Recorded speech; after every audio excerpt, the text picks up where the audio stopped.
Actualmente, en nuestras sociedades, hablar de violencia de género es referirse a un fenómeno cada vez más visible. Pero, ¿por qué se genera esta violencia? ¿Qué sabemos al respecto? Hoy, en Teoría Práctica, conoceremos la opinión de especialistas en el tema y buscaremos entender este fenómeno que tiene diferentes expresiones y que está presente en numerosas situaciones de la vida cotidiana. Empecemos por pensar el concepto de agresión y agresividad. Diríamos que el ser humano, en su lucha por la supervivencia, siempre necesita de una cuota de agresividad vital. La agresividad es la que nos permite poder defendernos de los predadores y sobrevivir, diríamos, en esta diversidad que es la humanidad. Pero cuando la agresividad vital básica, la necesaria y fundamental para poder defender nuestros propios derechos, se excede de ciertos límites, entramos en el terreno de la agresión. La agresión se puede manifestar de muchas formas. Una de las formas, la más clásica, es la agresión física. Generalmente la agresión se emprende cuando la persona se siente vulnerable o se siente en riesgo o se siente en peligro. Entonces, la agresión a lo largo del tiempo, con el paso de los años, se ha ido volviendo cada vez más moneda corriente en los patrones de comunicación entre las personas. Digamos que la línea de frontera entre la agresividad natural y la agresión es difusa. Entonces hoy encontramos que en los medios de comunicación, en las relaciones interpersonales, la agresión forma parte de nuestros patrones de comunicación, de nuestros modos naturales de expresión. Esto también se ve en las relaciones de pareja y ahí entramos entonces en aquello que entendemos como violencia de género, ¿sí? Cuando la agresión se forma progresivamente en una relación y empieza a aparecer en los patrones de conducta y de interacción de una pareja, podemos entonces entrar en ese terreno oscuro de la violencia de género, ¿sí? La violencia es ejercer una forma de autoritarismo sobre el otro, imponiendo un modo de pensar o de sentir y de algún modo coartando los legítimos derechos del individuo y entonces imponiéndole por medios violentos nuestros puntos de vista, nuestros deseos. Para entender estos procesos históricos en que se hace visible la violencia, tenemos que comprender en qué contexto se origina y cómo se han construido diferentes roles para mujeres y hombres. A través de este análisis buscaremos entender qué es la violencia de género y por qué el machismo es el origen de este fenómeno. Fundamentalmente es que vivimos en una sociedad machista, donde se ha naturalizado que el lugar de la mujer tiene que ver con que las tareas del hogar, la pertenencia o el pedido de permiso para salir a los varones, el transitar por la calle solas es una situación de inseguridad distinta a la de los varones, y todo eso nos fue replanteando, abriendo preguntas del por qué. Y bueno, seguramente hubieron otras que también hicieron el mismo recorrido y lo fueron teorizando, que son las feministas que quizás algunas veces a través de los libros nos permitió nutrirnos y comprender que esta desigualdad social no tiene que ver con la naturaleza ni con la genitalidad que tenemos, sino que es una construcción social y que bueno, que la base es la discriminación, una discriminación que se reproduce en todas las instituciones, en todas las prácticas, en las casas, en las calles, en las escuelas, y que va profundizando o reproduciendo esta desigualdad social, donde donde hay tareas, donde hay roles, donde hay expectativas distintas y que nos restringe, nos acota nuestros derechos ciudadanos, nuestros derechos políticos, nuestros derechos económicos. En lo que va de 2017, ya se han recibido más de 2.000 denuncias de violencia de género. Por eso, como todo fenómeno social, el Estado trata de entenderlo para poder solucionarlo. En las relaciones en las que se presenta el fenómeno de violencia de género, hay una implicación que es entrampante para la víctima, porque muchas veces el agresor digamos, siempre promete que va a cambiar, siempre dice que le den una segunda oportunidad, y las víctimas, muchas veces mujeres, son estas que esperan redimir, diríamos, al agresor de alguna manera a través del amor. Se presentan situaciones complejas en estos casos de violencia, pero la víctima debe reconocer la situación entrampante que genera esta violencia y recuperarse para poder tomar una determinación.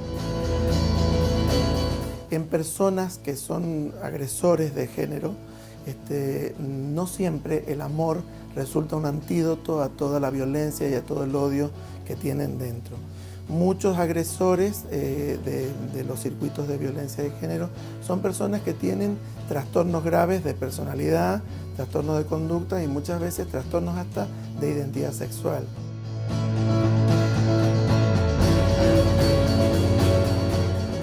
A veces uno lo ve sencillo, pero no es sencillo. O sea, hay muchas variables.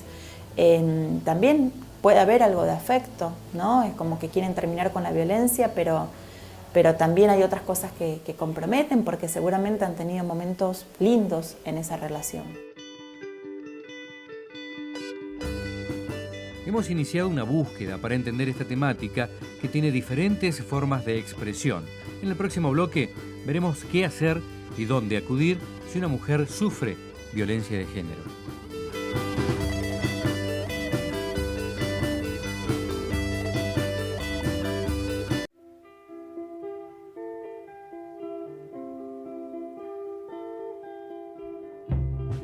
El Estado busca, a través de sus herramientas, posibles soluciones.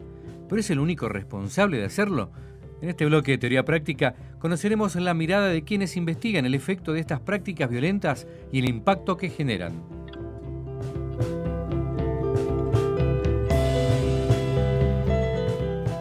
La violencia basada en el género tiene que ver con que existen desiguales relaciones de poder entre mujeres y varones, relaciones de poder que son jerárquicas, que son estructurales y que nos colocan a las mujeres en una situación de subordinación, ¿no? en ese sistema. Y bueno, allí aparece la violencia, ¿no? La violencia de género, cuya máxima manifestación son los femicidios, ¿no? Y un femicidio tiene que ver con la muerte de una mujer en manos de un varón que la considera de su propiedad. Hablamos de una mujer que es asesinada por el solo hecho de ser mujer.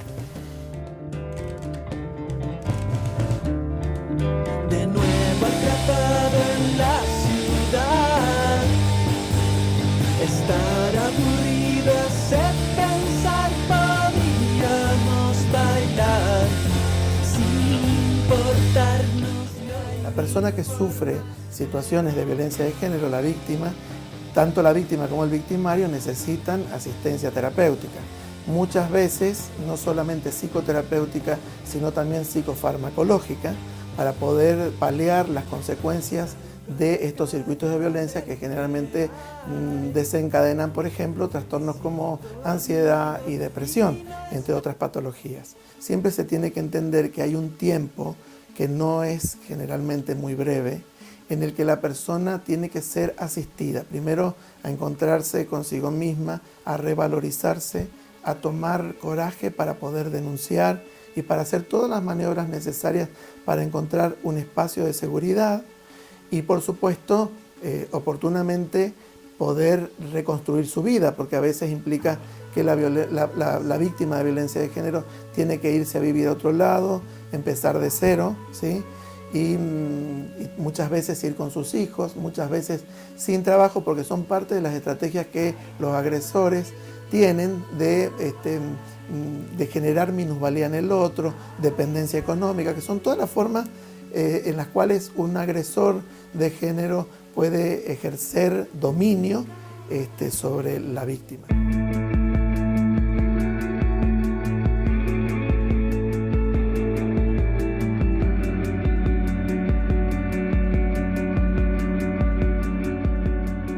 La violencia de género ocurre en todas las clases sociales, pero las que no tienen recursos les cuesta más salir de esa situación. Entonces, Las primeras políticas tienen que ver con fortalecer esos lugares donde normalmente acuden las mujeres más empobrecidas, que son los municipios, las áreas sociales, las áreas mujer municipales. En Mendoza existen hogares refugio para aquellas mujeres que padecen de estas situaciones y que no tienen otros lugares donde concurrir. Además, cada municipio cuenta con el área de la mujer para cualquier consulta. En relación a los hogares, hay operadoras, hay una psicóloga social, trabajadora social, psicóloga, los abogados del cuerpo de patrocinio están disponibles para trabajar esa casuística, y lo que se hace en primer lugar es, es caso por caso, porque cada situación es particularísima. En algunas vamos viendo sus redes sociales, en algunas otros, para pensar su reinserción, en otras las incluimos en un programa nacional en la medida en que se va habilitando cupos, que es el programa Ellas Hacen, que sirve para la terminalidad educativa y para la capacitación laboral. En otras quedan protegidas hasta que, si ha sido muy grave lo que ha cometido su agresor, si está con pedido de captura, hasta que esté privado de la libertad, porque hay que resguardar la seguridad de esa mujer y sus hijos. Intertanto también vamos trabajando con las escuelas para que no pierdan la escolaridad los niños mientras estén en estos hogares. Es importante que si alguna mujer está atravesando una situación de violencia, que no necesariamente tiene que ser física, es decir, que el hostigamiento psicológico, el restringir la participación, hay que pedir ayuda. Una buena referencia es la línea 144, pero lo que no podemos hacer es pensar que la violencia tiene que ser nuestro destino.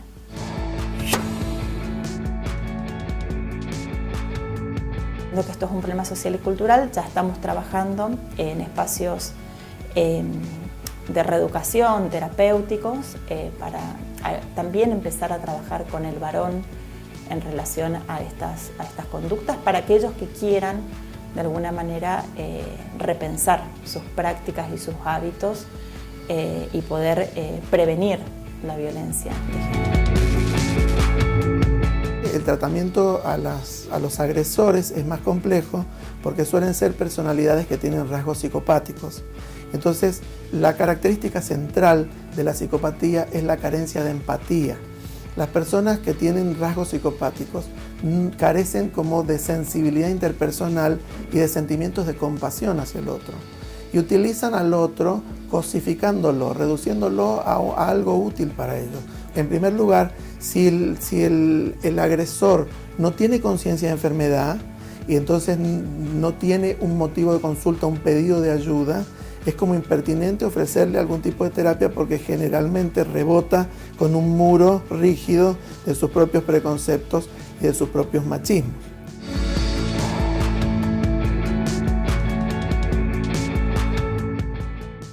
En el próximo bloque veremos otra de las aristas del tema de hoy. De qué manera se trata esta temática en los medios de comunicación y su influencia en nuestro comportamiento.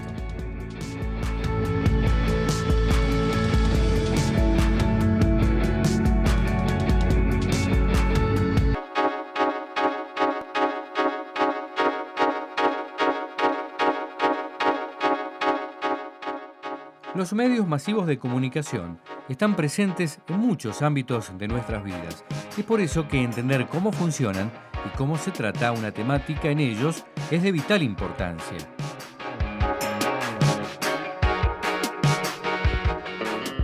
La violencia de género empezó a cobrar bastante visibilidad en los medios, una visibilidad que antes no tenía. De hecho, se hablaba de crímenes pasionales. Y bueno, la pregunta, digamos, de investigación fue, está bien, frente a esta gran visibilización respecto del tema, ¿qué sentidos se construyen, ¿no? Porque una cosa es que el tema empiece a visibilizarse, lo cual es bastante positivo porque abandona el ámbito privado y sale al ámbito público, bajo este lema, ¿no?, de que lo personal es político. Pero nos preocupa el tratamiento, ¿no?, que se le da al tema, los enfoques que adquiere el tema de la violencia de género en los medios, sobre todo porque tenemos una mirada de los medios crítica, ¿no?, en el sentido de que no tiene que ver con que solamente reflejan la realidad, sino que construyen sentidos, orientan sentidos sociales, construyen valores, modos de ver el mundo.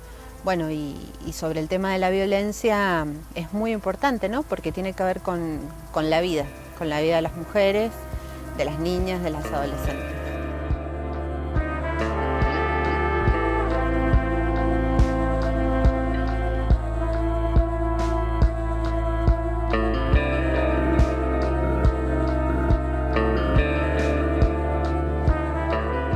En relación a los medios, creo que hay un doble mensaje. Entonces, una visión particular.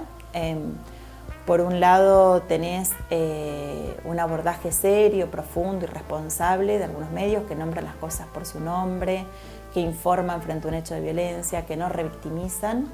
Y por otro lado, tenés quien quiere vender en relación a la violencia de género. Entonces, empiezan a mostrar la vida de las mujeres para que empecemos socialmente a juzgar si tenía una buena o una mala vida, ¿no?, en esta cuestión de la separación de que hay víctimas buenas y víctimas malas, son víctimas de la violencia. Y en eso juegan para tener rating, y en eso lo que hacen es un profundo daño a los avances que venimos haciendo. En Mendoza se ha presentado un proyecto de ley que creará un protocolo para el tratamiento de la violencia de género en los medios de comunicación. La verdad es que el tema es bastante complejo, profundo, requiere de tener en cuenta muchas aristas, porque atañe también a nuestros derechos humanos, ¿no?, el tema de la violencia contra las mujeres. En general, lo que podemos ver es que hay una fuerte marca de sensacionalismo, de morbo en relación a estos temas en los medios. Hablamos de los medios hegemónicos, ¿no?, los medios tradicionales de comunicación, que en general, bueno, son los que finalmente terminan estableciendo sentidos, ¿no?, en la sociedad. Si bien, por supuesto, todo el tiempo existen sentidos en disputa, ¿no?, sentidos que van a ir a confrontar con los que estos medios expresan, finalmente terminan predominando de alguna manera. Es que se construyen, por un lado, víctimas buenas y por el otro lado, víctimas malas, ¿no? Y esto de que, qué sé yo, por ejemplo, adolescentes pobres, que fueron víctimas de femicidio y bueno, se lo buscaron porque no iban al colegio, salían a bailar o andaban solas por ahí, ¿no? Como por ejemplo fue el caso de Melina Romero. Y este otro tratamiento que por ahí se hace con mujeres o adolescentes que son de otras clases sociales, clase media, media alta, en donde bueno, allí sí aparecen otro tipo de sentidos. Y allí juega de manera muy importante esto que hablábamos recién respecto de cómo con esos casos se construye el sentido en relación al tema de la inseguridad, ¿no?, ciudadana ya más en general. Y eso sucedió concretamente y lo vimos en nuestros análisis con el femicidio de Ángeles Rawson, sobre todo en lo que fue la prensa nacional, ¿no? Clarín y La Nación hicieron ese tipo de tratamiento sobre el tema. Así que la clase es un determinante sobre cómo se trata y también sobre qué casos aparecen, porque hay muchas situaciones de violencia y algunos femicidios que también ocurren en las clases más pobres, en los sectores más empobrecidos y no llegan a la prensa, ¿no? No forman parte de la agenda de los medios.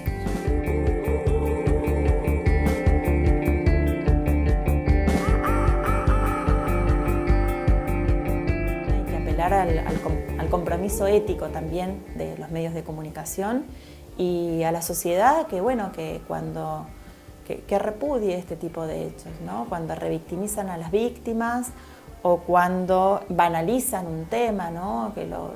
O cuando ponen el acento en lo morboso del hecho, y no en dimensionar la problemática para poder dar un salto y ofrecer ayuda a otras mujeres que se encuentren en la misma situación. Yo creo que si queremos erradicar la violencia hacia las mujeres, no solo pasa por transmitir una noticia que sea vendible, sino que tienen que ser noticias con un importante componente de responsabilidad social.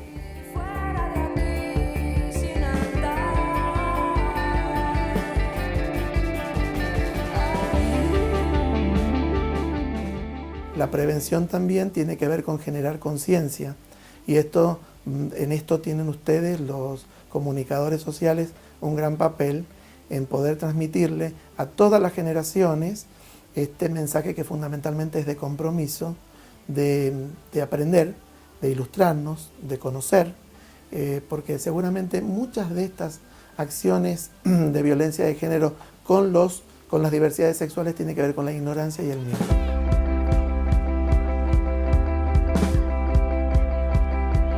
Sin duda, la violencia de género es un tema muy delicado y no podemos desconocer sus razones.